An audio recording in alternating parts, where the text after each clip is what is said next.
Madam ఇటీవల చూసుకున్నట్టయితే group 1 mains ఫలితాలను రద్దు చేస్తూ హైకోర్టు తీర్పునివ్వడం జరిగింది కదా, దీనికి సంబంధించి ఏం చెప్తారు? ఇప్పుడు హైకోర్టు సింగిల్ జడ్జి బెంచ్ ఏదైతే తీర్పిచ్చిందో అది మాకు అంగీకారం అయితే లేదండి. ఎందుకంటే మేమందరం కష్టపడి ప్రిపేర్ అయ్యి రాసి ర్యాంకులు తెచ్చుకున్న వాళ్ళము.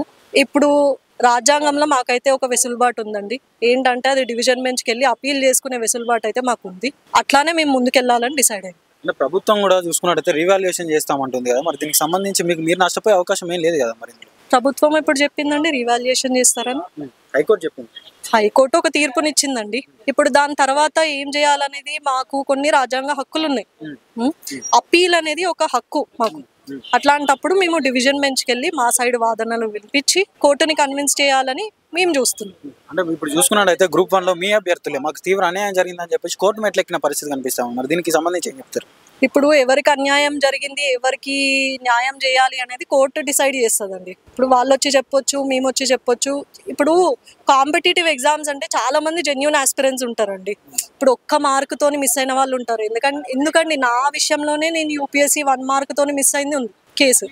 కాంపిటేటివ్ ఎగ్జామ్ అన్నప్పుడు చాలా మంది సీరియస్ ఆస్పిరెంట్స్ ఉంటారు. వాళ్ళకు కూడా ఇట్లాంటి ఒక్క మార్కుతో మిస్ అవ్వడం ఇవన్నీ ఉంటాయి. వాళ్ళతోని మేము సింపథైజ్ అవుతాం. కానీ ఏంటంటే ఇప్పుడు మాకు అన్యాయం జరిగింది అనుకున్నప్పుడు మేము అన్ని విధాలుగా లీగల్ రెమెడీస్ ఏవైతే ఉంటాయో అవి ఎక్స్ప్లోర్ చేసే హక్కు మాకుంది. అట్లానే మేము ముందుకెళ్తాం. పరీక్ష నిర్వహణలో చూసుకున్నట్టయితే బాల్ పెన్ యూజ్ చేశారు, ఒకే సెంటర్కి సంబంధించి ఎక్కువ ర్యాంకులు వచ్చినాయి అని చెప్పేసి కొన్ని వాదనలు ఉన్నాయి, కొన్ని ఆరోపణలు ఉన్నాయి. దీనికి సంబంధించి ఏం చెప్తారు?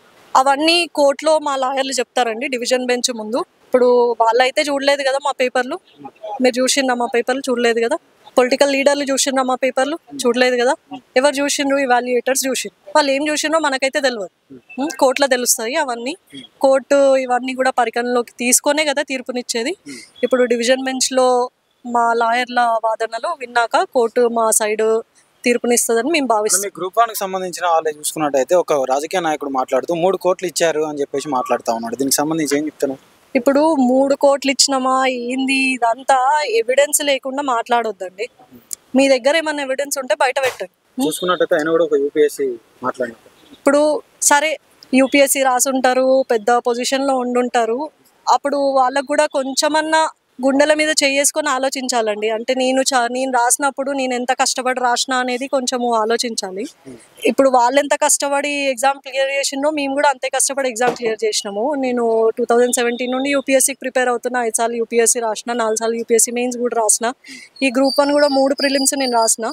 ప్రిలిమ్స్ 1, తర్వాత ప్రిలిమ్స్ 2 అయితే రిజల్టే రాలేదు. ప్రిలిమ్స్ 1లో క్వాలిఫై అయినా, ఈసారి ప్రిలిమ్స్లో కూడా క్వాలిఫై అయ్యి మెయిన్స్ రాసిన, ర్యాంక్ కూడా వచ్చింది. ఇన్నేళ్ళు కష్టపడ్డాము, ఇదంతా మాకే తెలుసు, మీకైతే తెలియదు. మీకు ఇది ఒక న్యూస్ సైకిల్ అంతే. గ్రూప్ 1 అంటే ఈరోజు ఒక న్యూస్ సైకిల్, ఒక న్యూస్ బయట అంతే. మాకైతే మా లైఫ్. అట్లాంటప్పుడు మీరు స్టేట్మెంట్స్ చేసేటప్పుడు చాలా కేర్ఫుల్గా చేయాలి. మీరు చేసే స్టేట్మెంట్స్ ఇంపాక్ట్ చాలా వందలాది కుటుంబాల పైన పడుతుంది. అట్లాంటప్పుడు ఆ కాన్సిక్వెన్సెస్ కూడా బేర్ చేయాల్సింది మేమే. మీరంటే మీరు లీడర్లు కదండి, మీరు చాలా పెద్ద లీడర్లు, మీకు ఏమి కాన్సిక్వెన్సెస్ ఉండవు. కాన్సిక్వెన్సెస్ అన్నీ మాకే ఉంటాయి. అట్లాంటప్పుడు మేము కూడా తెలంగాణ వాళ్ళమే కదండి. మేమేమైనా బయటికి వెళ్ళి వచ్చినామా? మా జనగాం, నెల్లుట్ల విలేజ్ మాది. మేము కూడా తెలంగాణ వాళ్ళం. అట్లాంటప్పుడు మా సైడ్ కూడా మీరు ఆలోచించి స్టేట్మెంట్స్ అనేవి చాలా కేర్ఫుల్గా చేయాలని నేను వేడుకుంటున్నాను. అంటే ఈ గ్రూప్ 1 అదునుగా తీసుకొని కొన్ని రాజకీయ పార్టీలు రాజకీయం చేసే ప్రయత్నం చేస్తూ ఉన్నాయి. మీకు సంబంధించి దీనికి ఏం చెప్తారు? ఇది ఇప్పటి కథ కాదండి.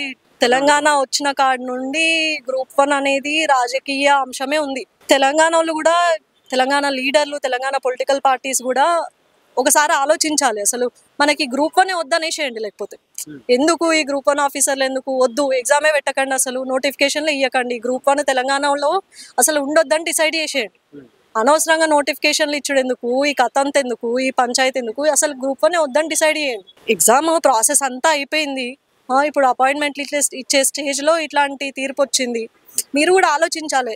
10 ఏళ్ళు అయింది, అసలు తెలంగాణ ఎందుకు కొట్లాడినాము. ఇప్పుడు తెలంగాణ కొట్లాడేటప్పుడు ఏమన్నారండి, మన జాబులు మనకు, మనం కూడా గవర్నమెంట్లో అండర్ రిప్రజెంటెడ్ ఉన్నాము, మన వాళ్ళు కూడా గవర్నమెంట్లో పార్టిసిపేట్ అవ్వాలి, మన వాళ్ళు కూడా బ్యూరోక్రాట్స్ అవ్వాలి. అందుకే కదండి చాలా మంది కూడా కొట్లాడింది స్టూడెంట్స్ కదా. మరి 10 ఏళ్ళు అయినాక కూడా గ్రూప్ 1 ఎగ్జామే కండక్ట్ చేయలేదు. ఇప్పుడు కండక్ట్ అయింది, ఎగ్జామ్ అయిపోయింది, గ్రూప్ 1 ప్రిలిమ్స్ అయింది, మెయిన్స్ అయింది. అపాయింట్మెంట్స్ ఇచ్చే స్టేజ్ కాడ మీరు ఇట్లా చేస్తే ఎట్లా అండి? అసలు గ్రూప్ 1 వద్దా చెప్పండి. లేకపోతే గ్రూప్ 1 వద్దని చెప్పేసేయండి. ఎవరండి దానివల్ల కాన్సిక్వెన్సెస్ సఫర్ అయ్యేది? మేము, తెలంగాణ ప్రజలు వీళ్ళే కదండి. అంటే ఇప్పుడు చూసుకున్నట్టయితే తెలుగు మీడియం అభ్యర్థులకు ర్యాంకులే రాలేదని చెప్పేసి కొన్ని ఆరోపణలు వినిపిస్తా ఉన్నాయి. మరి దీనికి ఏం చెప్తారు? చాలా మంది తెలుగు మీడియం అభ్యర్థులు ఇక్కడ ఉంటారండి. ఇక్కడ ఈరోజు ప్రెస్ మీట్కి కూడా వచ్చారు చాలా మంది. ఒకసారి వాళ్ళతో మాట్లాడి చూడండి. మీరు జర్నలిస్ట్ కదా, మీరు ఒకసారి మాట్లాడి చూడండి వాళ్ళతో. వాళ్ళ కష్టం ఏందో వాళ్ళు చెప్తారు. ఇప్పుడు చూసుకున్నట్టయితే ఇప్పుడు నోటికాడి కోడును లాగేసుకున్నట్టు అయింది. మీరు ఇప్పుడు చూసుకున్నట్టయితే మీ పేరెంట్స్ రియాక్షన్ ఎట్లా ఉంది? మా పేరెంట్స్ ఎప్పటి నుండో మమ్మల్ని సపోర్ట్ చేస్తూనే ఉన్నారండి. మేము కాంపిటేటివ్ ఎగ్జామ్స్ రాయాలి అనుకున్నా, లేకపోతే ఇంకేదైనా అనుకున్నా కూడా మా డ్రీమ్ని అయితే ఎప్పుడు సపోర్ట్ చేస్తూనే ఉంటారు. ఇప్పుడు కూడా సపోర్ట్ చేస్తూనే ఉన్నారు. They also hope that will get a favourable judgement in the division bench. We hope the honourable High Court will consider the merits of our case and give a judgment which is favorable and which is upholding justice. Sir చెప్పండి sir, group 1 mains ఫలితాలు రద్దు చేస్తూ ఇటీవల high court తీర్పునివ్వడం జరిగింది. దీన్ని ఎలా ఇస్తుంది? Judgement మీద మాట్లాడడం అనేది సరైన పద్ధతి కాదు. కానీ విద్యార్థులు, ఈ ఆస్పిరెంట్స్, ర్యాంకర్స్ ఎంత కష్టపడి ర్యాంక్స్ తెచ్చుకున్నారనే విషయాన్ని పరిగణలోకి తీసుకోకపోవడం అనేది చాలా బాధాకరమైన విషయం. ఈ ర్యాంకర్స్ అంతా కూడా తిండి లేక, తిప్పలు లేక, పస్తులుండి ఏళ్ల తరబడి కష్టపడి తెచ్చుకున్నటువంటి ర్యాంక్ అది. ఊరికే డబ్బులోకి వచ్చే ర్యాంక్ అయితే మా దగ్గరికి ఎందుకు వస్తుందండి? డబ్బులు ఉన్న వాళ్ళు చాలా మంది కోట్లాధికారులు, వాళ్ళే తీసేసుకుంటారు కదా. మా ఆర్థిక పరిస్థితులను చూడండి మీరు. ఈ 563 మంది ఎవరైతే సెలెక్ట్ అయ్యారో వాళ్ళ ఆర్థిక పరిస్థితి చూడండి, విద్యాపరమైనటువంటి బ్యాక్గ్రౌండ్ చూడండి, సామాజిక పరిస్థితి చూడండి, రాజకీయ పరిస్థితి చూడండి. మీరు మీడియా మిత్రులు, నేను చెప్పేది ఏంటంటే మీరు ప్రతి ఒక్క అంశాన్ని కూడా తీసుకొచ్చే కెపాసిటీ మీ దగ్గర ఉంటుంది, పరిశీలన చేసేటువంటి కెపాసిటీ మీ దగ్గర ఉంటుంది. ర్యాంకులు వచ్చిన తర్వాత వాళ్ళ ఇళ్లలోకి వెళ్ళి మీరు ఇంటర్వ్యూలు చేసి మీరు ఎట్లా సెలెక్ట్ అయ్యారు, ఏం ప్లాన్ తో సెలెక్ట్ అయ్యారు అని మీరు ఇంటర్వ్యూలు చేసిరు కదా. మీకు అప్పుడు బహుశా వాళ్ళ ఆర్థిక సామాజిక పరిస్థితులు మీకు కనబడలేదా? ఒకవేళ మీరు ఆ రోజు కనుక పరిశీలించకపోతే కనీసం ఈ ఆరోపణల దృష్టినైనా మీరు వాళ్ళ ఇళ్లకి వెళ్ళండి, మీరు వాళ్ళ పరిస్థితులు తెలుసుకొని ఈ విషయాన్ని సమాజానికి తెలియజేయండి. ఇది చాలా అన్యాయం. కష్టపడి తెచ్చుకున్నటువంటి ర్యాంక్ అండి అది ఎన్నో ఏళ్ళు కష్టపడితే గానీ వచ్చేటువంటి ర్యాంకు. చూసి రాసే ఎగ్జామ్స్ కాదు కదండి ఇవి. చూసి పక్కకి ఒకటే మార్కులు వచ్చినాయి అంటే చూసి రాస్తారండి ఎగ్జామ్? చూసి రాస్తే కూడా ఒకే మార్కులు వస్తాయా? ఆ టైం ఉంటుందా? విత్ ఇన్ టైం బౌండ్ 3 గంటల లోపల చేయాల్సినటువంటి ప్రశ్నలు 15 ఏమో ఉన్నట్టున్నాయి. అవి 15 అనుకుంటా, 15 ఉన్నాయి. 11-12 నిమిషాలకు ఒక ప్రశ్న. వాడు ఆ ప్రశ్నకు ఏ విధంగా సమాధానం రాయాలి అనే ఆలోచనతోనే పోతుంటాడు కానీ వాడు ఈవెన్ యూరిన్ కూడా వెళ్లే పరిస్థితి ఉండదు వానికి. మరి అంత ఇంటెలిజెన్స్ తోని వాడు ఇన్నేళ్ల శ్రమను మైండ్ లో మిక్సప్ చేసుకొని ఏ ప్రశ్నకి ఏ సమాధానం రాయాలి అనేది స్పాంటేనియస్ గా తీసుకునేటువంటి నిర్ణయాలండి అవి. అంటే వాళ్ళు కష్టపడి తెచ్చుకున్నటువంటి ర్యాంకును మనం శ్లాఘించాలి, అభినందించాలి వాళ్ళను. చాలా అవకాశాలు వస్తాయండి. మీకు దమ్ముంటే మీరు రాయండి. మీరు పరీక్షలు ఎందుకు రాయారండి? మీరు రాయరు కదా. మీరు ఏమైనా ఈ అల్లర్లు సృష్టించడమేనా మీ పని? మీరు ఇంతకుముందు ఏం పరీక్షలు రాసిరు?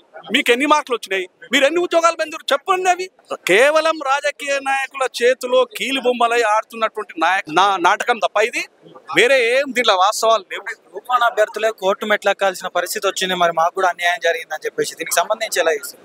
ఏ రకమైనటువంటి అన్యాయం జరిగింది చెప్పండి. మీకు ఏ రకమైనటువంటి అన్యాయం జరిగిందో అభియోగాలు అయితే చెప్పాలి కదా. శిక్షణ నిర్వహణలో బాల్ పెన్ యూజ్ చేశారు, ఒకే సెంటర్ కి సంబంధించి ఎక్కువ ర్యాంకులు వచ్చినాయని చెప్పేసి మాట్లాడుతూ ఉన్నారు. దీనికి ఏం చెప్తారు? చెప్తారు అండి, ఇదేం ఏకవస్తు మార్గం లెక్కలు కాదండి. ఒకే సెంటర్ కు ఎక్కువ మంది సెలెక్ట్ అయ్యారని మీరు చెప్తా ఉన్నారు. కాకూడదని ఎక్కడన్నా ఉందా? ఒకే సెంటర్ లో ఉదాహరణకు 900 మంది రండి. ఆ సెంటర్ లో 700, 900, 2 సెంటర్లు ఏమి ఉన్నాయి. దాంట్లో 70 మందో 71 మందో సెలెక్ట్ అయినట్టుగా వార్తలు వస్తున్నాయి. కానీ ఒకే సెంటర్ నుంచి ఎక్కువ మంది కాకూడదు అనేది ఏమైనా ఉందా? ఏమైనా ఉంటే చెప్పండి. ఏదైనా రూల్ ఉందా? అది ఉందా అండి? అది లేదు కదా.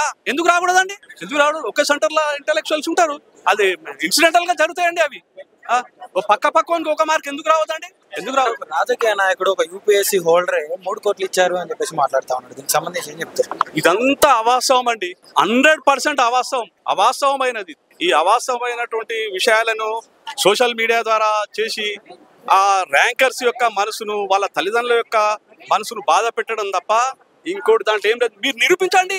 మీరు అభియోగం చేయడం కదండి. నరము లేని నాలిక అంత మాట్లాడుతుందండి, చాలా మాట్లాడతాయి విషయాలు, కానీ దానికి నిరూపణ చేయండి. నోటికాడి కోడును లాగేసుకున్నట్టు అయింది ఇప్పుడు ఈ హైకోర్టు తీర్పు అనేది. దీనికి సంబంధించి ఏం చెప్తున్నారు ఒక బాధ? చూడండి, సమాజంలో రాక్షస ఆనందం పొందే వాళ్ళు ఉంటారు. ఇప్పుడు కాదు, మనకు యుగాల ద్వాపర యుగం చూసినా, త్రేతాయుగం చూసినా, ఏ యుగాలు చూసినా రాక్షసులు ఉంటారు. కలియుగంలో కూడా రాక్షసులు ఉంటారు. రాక్షస ఆనందం అది. నువ్వు తింటున్నటువంటి అన్నాన్ని ఇట్లా కొట్టుకుంటా పోయి ఆడ ఆనందిస్తాడు. వాని ఆనందం వానికి. రాక్షస ఆనందం అది ఎప్పుడు ఉండదండి, అది ఎప్పుడైనా నశిస్తుంది. ఆ రాక్షసత్వం అనేది నశిస్తుంది. ధర్మం ర్యాంకర్స్ వైపు ఉంటది. కౌరవులు 100 మంది, పాండవులు 5గురే, కానీ ధర్మం నిలిచింది, పాండవ పక్షాన్ని నిలిచింది. మీరు సెలెక్ట్ కాని వాళ్ళు ఎంతమంది అంటే 20-30 వేల మంది అంటారు. 30,000 ఉద్యోగాలు ఉన్నాయండి ఆడ. 30,000 మంది వచ్చి పోరాటం చేస్తున్నారు ఆడ. ఎవరు పోరాటం చేసేది? ఎవరు చేస్తున్నారు అక్కడ? అసలు వాస్తవంగా ఎవరు చేస్తున్నారు? దాని ఫోకస్ ఎవరు చేస్తున్నారు? దాన్ని పట్టుమని 10 మంది కూడా లేరు. దానికి కోచింగ్ ఇన్స్టిట్యూట్ వాళ్ళు కొంతమంది కలిసిరు. ఎందుకు? ఇది రద్దు అయితే మళ్ళా మేము మంచిగా ఇన్స్టిట్యూట్ మెయింటైన్ చేసుకోవచ్చు, 4 పైసలు సంపాదించుకోవచ్చు. ఇది అండి, ఇది రాజకీయం కాదండి. రాజకీయం నడసలేదా? రాజకీయం మీకు ఎందుకండి? ఇప్పుడు తెలంగాణ తెచ్చుకున్నది సబ్బన్న జాతి పోరాటం చేసిందండి. దాంట్లో మా కంట్రిబ్యూషన్ కూడా ఉన్నది, ప్రతి ఒక్కరి కంట్రిబ్యూషన్ ఉన్నది. నీళ్లు నిధులు నియామకాలు. మరి ఆ దృష్టిలో మీరు ఆలోచన చేయాలి. కానీ ఈ రకంగా పేపర్లు అమ్ముకుని క్యాన్సల్ చేసుకుని పిల్లలు ఎంత వరకు రాస్తారండి. మెంటల్లీ డిస్టర్బ్ అయిన ఇప్పుడు పిల్లలంతా వాళ్ళని సెటరేట్ చేసే పరిస్థితి లేదు. పిల్లలు మొత్తం ఎంత డిస్టర్బ్ అయినంటే అంత డిస్టర్బ్ అయ్యారు. మేమేమంటున్నామంటే కొన్నట్లయితే మీరు నిరూపణ చేయండి. ఒకవేళ మీరు నిరూపణ చేయకపోతే మీడియా మిత్రులకు నేనేం చెప్తున్నా అంటే వాళ్ళ ఇళ్లకి వెళ్ళి వాళ్ళ స్థితిగతులు తెలుసుకోండి. మీకు తెలిసిపోతుంది. మీకు వాళ్ళ ఆర్థిక పరిస్థితులు ఏమున్నాయి, ఏం సంగతి క్లారిటీగా మీకు క్లియర్ గా తెలిసిపోతుంది మీకు. అప్పుడు మీరు బయటికి పెట్టండి. అవన్నీ చేయకుండా ఇవన్నీ చేయడం అనేది చాలా బాధాకరం అండి. చాలా బాధాకరం. ఇది ఇంకొకటి అండి, కమిషన్ అనేది రాజ్యాంగబద్ధమైనటువంటి సంస్థ. దానికి చైర్మన్ ఈ రోజు ఆయన మచ్చలేని అధికారం అండి, బుర్రా వెంకటేశం గారు. మచ్చలేని అధికారం. ఆయన క్యారియర్ తీసుకోండి, మీకు తెలుస్తుంది. అటువంటి అధికారి ట్రాన్స్పరెంట్ గా ఈ పరీక్షలు నిర్వహించిండని. ప్రిలిమ్స్ పేపర్ అవుట్ కాలే, మెయిన్స్ పేపర్ అవుట్ కాలే, పైసల కమ్ముడు పోలే. ఆయన మచ్చలేని అధికారి, చాలా ట్రాన్స్పరెంట్ గా ఎగ్జామినేషన్ కండక్ట్ చేసిండు. వాస్తవమైనటువంటి రిజల్ట్స్ ఇచ్చిరు. ఏదో టెక్నికల్ గా ఆదా అయింది, 2 సెంటర్లు ఉన్నాయి, 3 సెంటర్లు ఉన్నాయి, ఆళ్ళకి ఇదంతా కూడా బేస్లెస్ అలిగేషన్ అండి. ఇవన్నీ బేస్లెస్ అలిగేషన్స్.